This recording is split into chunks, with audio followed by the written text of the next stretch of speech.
Hey guys, welcome back to BJJTV. We are so glad you are joining us for the second show of the school year. Today we are going to learn more about how people of all ages can help end hunger in our community, and also about a unique way to get into shape.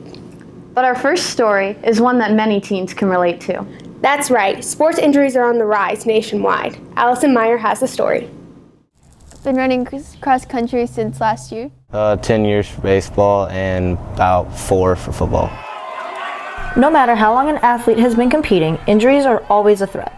I was running home and the catcher landed on my foot and I knew right away something was wrong. We were practicing rifle and we were tossing outside. It was like really late, like right when we were about to be done, we were like tossing really high tosses and like a gust of wind came and fell in my mouth. Injuries can range in severity from a common ankle sprain to a detrimental ACL tear. I tore and displaced my labrum. I injured the tendon on top of my foot. Tore a ligament in my foot. I broke my teeth. On average, high school students account for 2 million injuries, 500,000 doctor's visits, and 30,000 hospitalizations each year. So I had surgery 4 months ago and I have another surgery next month. And then after that, it'll take about a month for me to be fully recovered. Although the road to recovery may seem excruciating at times, the lessons learned will last a lifetime. It was upsetting at first. Now I've missed my senior season of high school softball. For sure, I'm not going to take softball for granted anymore. So I used to just be like, oh, here's another game. But now, like, when I can play later on, I'll be more excited to play. I've learned that you can't just bounce right back. You have to let your body heal so you can do better in the future. Coach Mike Ozako feels an ounce of prevention goes a long way. Preventing injuries is before the season starts, making sure they're doing some strength, getting some basic conditioning, talking to the trainer, talking to the coaches so that we can stop little things before they come big things. While not all injuries can be avoided, it is important for athletes to listen to their body and get help when needed. For BJJTV, this is Allison Meyer reporting. Working out and getting physically fit is important to a lot of people. One way is CrossFit. Let's learn more about it. Can honestly say that CrossFit has been the start of every great decision. CrossFit benefits its participants in more than one way by promoting a healthy lifestyle. CrossFit is basically like mixing weights with cardio. It's like a challenge, like you're challenging yourself. That's what we like about it. Really, it's a variation. It's just different movements and it's designed to get you moving. It's kind of like made my lifestyle better. It gives you more endurance and just makes you feel better, like you have more energy throughout the day. It's not only about the exercising, it's also about the relationships built. Everybody cares about you as a person. They're looking out for your health and your well-being and your fitness and your family, and they celebrate your wins with you and they cheer you on when you're feeling bad. It's a family. I usually work out with the same people every day because we all go to the same classes. I love being able to go in there and be able to talk to the people in there and hang out with them, just like a group of friends basically that you go and work out with. CrossFit is a different experience for each participant and impacts them in unique ways. And I can do stuff that I really never thought in a million years I'd be able to do. It's always like a goal in mind and you just want to beat your last. It's important for everyone to find their own way to stay healthy. CrossFit is just one of the many ways you can be active. Hey, get out there, get fit, be active. Find something that you like to do and do it.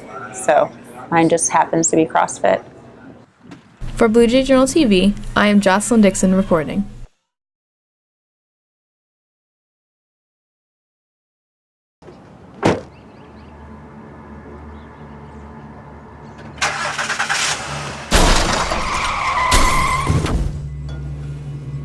You bought me flowers, but never made sure I got enough sleep. You always posed with me for pictures, but you never told me to slow down. You always taught me to strive for good grades, but you never reminded me to stop driving distracted. It only takes one person to say the right thing to save a life. More than 37 million people struggle with hunger in the United States. However, there's a group of volunteers right here in Washington who feel that doesn't have to be the case. It's time to visit the Harvest Table. The Harvest Table is now in existence 9 years. First heard about the Harvest Table when it first began, thought it was just a tremendous program and was very excited for our community. Since 2010, the Harvest Table has provided a dine-in meal for anyone who is in need in our community.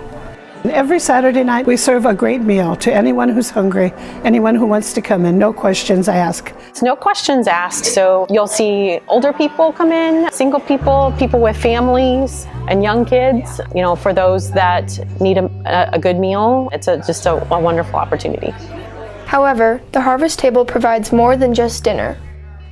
We do different outreaches, clothing, food, hygiene products, and a big one coming up in December will be the coat drive. And the people are going out of here tonight with a lot of clothes to make their life better.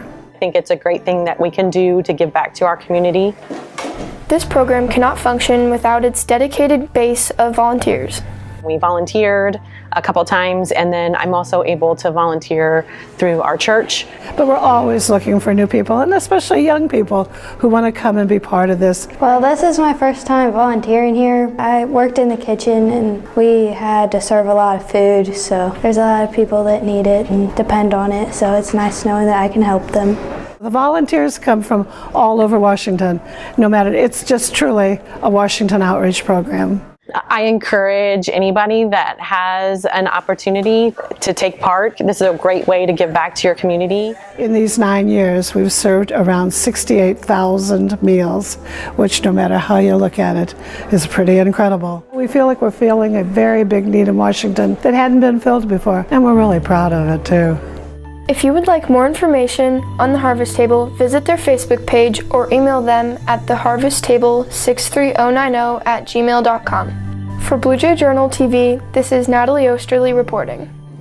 Many families feel complete with the addition of a pet, but owning a pet isn't all fun and games, as Anna McFarland reports.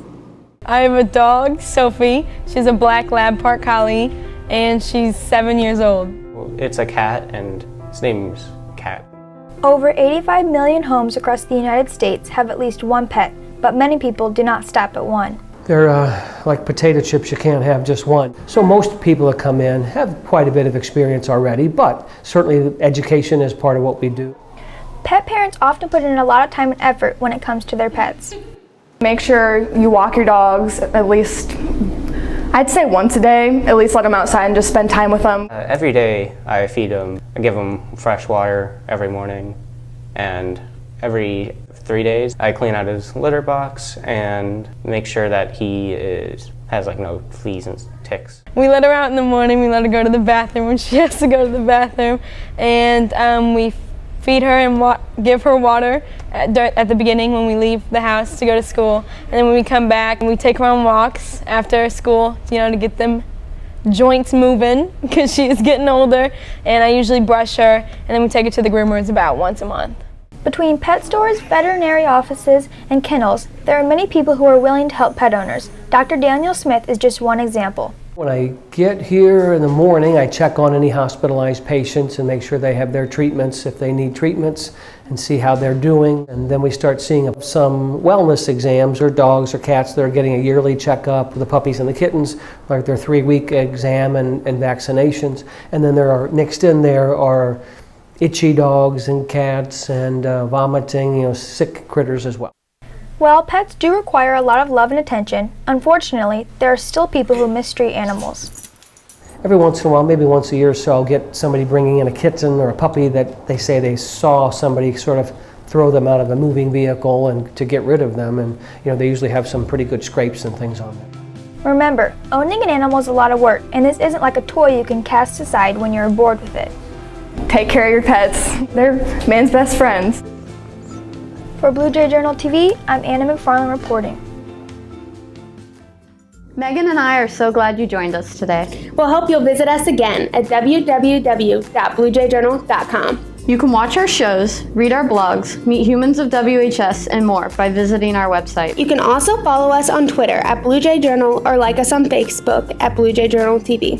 We hope to see you again soon. Have a great day, Washington.